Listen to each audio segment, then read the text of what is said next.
All good so far? Yeah. So we go back to the beginning and we said that one of the things we wanted to look at was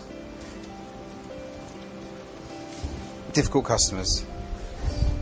So in order to help understand what's going on with difficult customers, I wanted to just talk to you about this for a few minutes. Okay, what's his choice? What would you do? You'd run if you could. Dinosaur, a big person. But it's certainly something you want to avoid. There is a name for the dinosaur. There is a name for the dinosaur. I will give it to you later. Don't want to do it just yet, if that's okay. Right. Now, what if he was looking after... Yeah. What? Yeah, Ed. Dogs will start crying. They're not pineapples, by the way. They're not an army. What's his choice now? Gotta be, isn't it? It's not pick two up and kick one towards the dinosaur. Is it, Ed? Okay. Right. So, given a choice, he'd rather run than fight. Agreed? Yeah. Okay. Emotion that you'd have with fighting would be anger, and emotion with running away would be fear. Would you agree? But given a choice, you'd run. So what does that tell you about the emotion anger? What does it come from? What's it born out of? Fear. All angry people are therefore scared, because if they could, they'd run. So this comes from psychology, and they're extremely closely linked. In fact, fear and anger are neighbours on the emotional scale. Fear is inward, I'm scared. Anger is the outward expression of that fear. So when you get a customer that's angry or aggressive, what do you know? And what are they scared of? Or who are they scared of when they speak to you? Everyone else. You are scared of you. Scared of, Jamie, that was excellent. What did you say? Not getting what they want or paying too much. Now, here's a couple of facts about fight or flight. Have any of you ever been in a situation where you've seen something really scary happen either to you, to somebody else, that's literally made your feet go wobbly or made you feel sick? What was it? A little girl was drowning in the pool. Did she drown?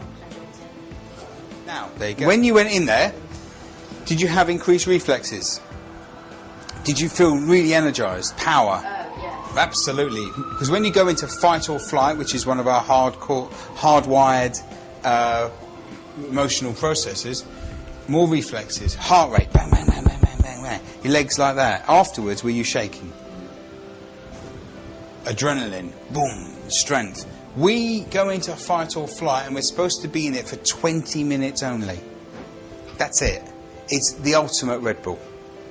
If Red Bull could do this, then it would be the #1 drink in the world. Oh, sorry, it is.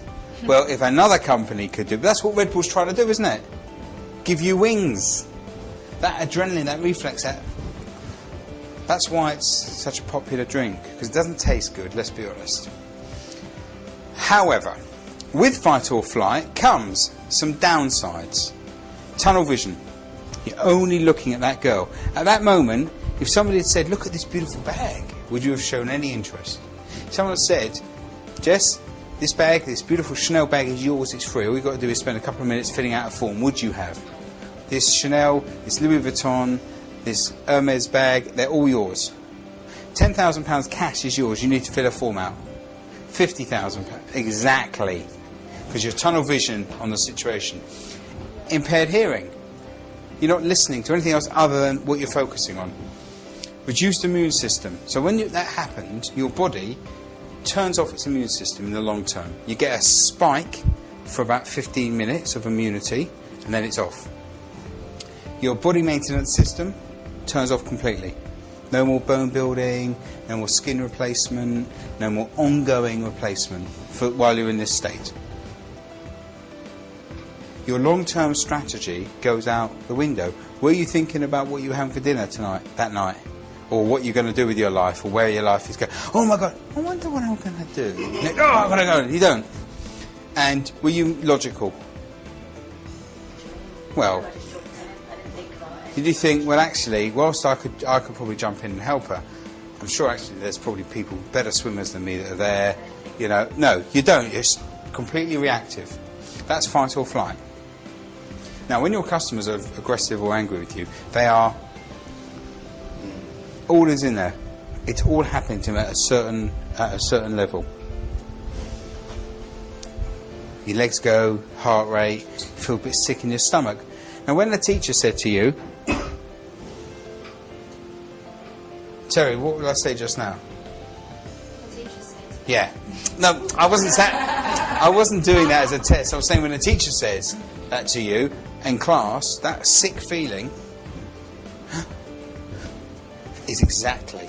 Now, one of the problems when you get caught on the hop like that is this mental stuff.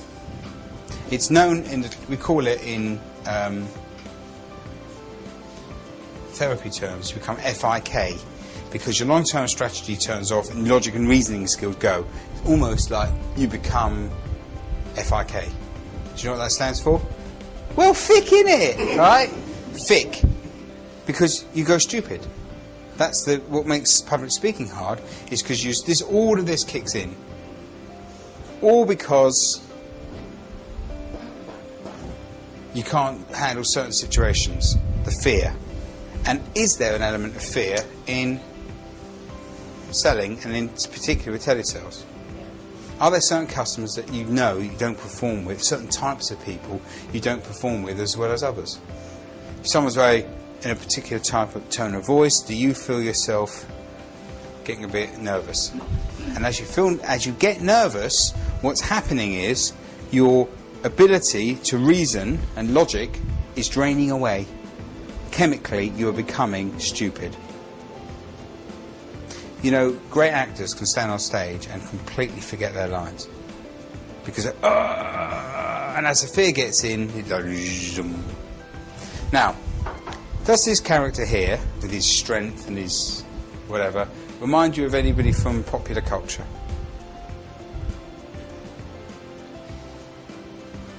Particularly in relation to his greenness. Hulk. Right. The Hulk has got high reflexes, heart rate, adrenaline, strength, endurance, all that sort of stuff, hasn't he? Arrgh. And what is the line that the guy says as he's turning into the Hulk?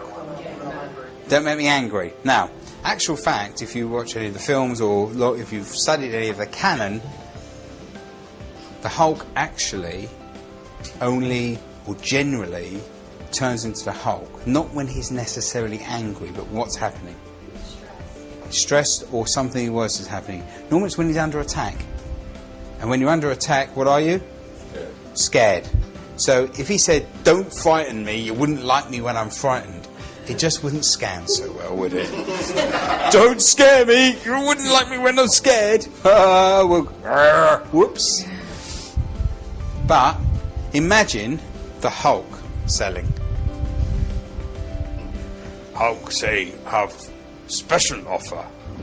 Well, I don't know if I want to play. Hulk say you pay. It wouldn't work. It just, but you become a little bit like that when you go, oh, a bit nervous. Have you ever had a situation with? Any of you got friends? Apart from Ed, anyone else? Oh. It's got family. It doesn't need friends. So glad. Hey, hey, hey! Exactly. Have you ever had a situation where you had a friend that's been angry or upset? Have you ever had a situation where you've been talking to a friend about a situation and you've had to say, look, can't you listen to what I'm saying? You're not listening to me. You ever had that? Have you ever had to say, look, can't you understand what I'm saying? I'm talking plain English. All of that is going on. Now, how do they get the Hulk to stop being the Hulk? And how do they do that?